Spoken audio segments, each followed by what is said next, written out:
Hey guys, Coach D here again. We're in the garage Gym Dojo. Today we're going to cover some band dislocations and stick dislocations.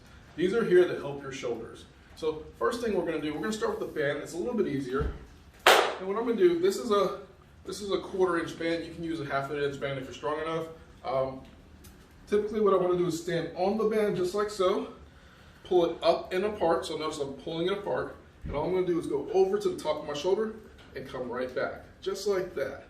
This is great to warm up before pressing and rowing exercises. Let me show you from the side view so you can get it here. Again, I'm standing in the band, pulling up to my chest height, pulling it apart, went up to the top of my shoulder, and back down. So there's already about 10 to 20 repetitions on that one. Now our next one is going to be stick dislocations. So with this guy, PVC pipe, go to your local hardware store, Lowe's, Home Depot, wherever you need to get one.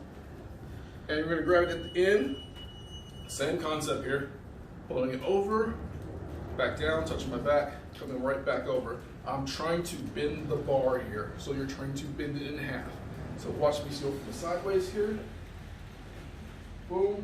Now as you work your hands in closer, it will get harder, and that's okay.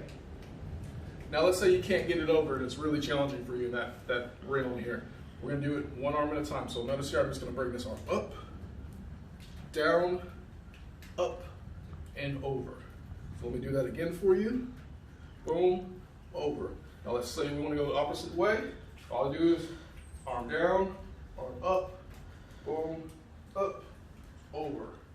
Again for you, just like that. All right, these are great at helping you get more shoulder mobility in your shoulders. If you guys have any questions, drop me some comments in the below. Like, share, take care.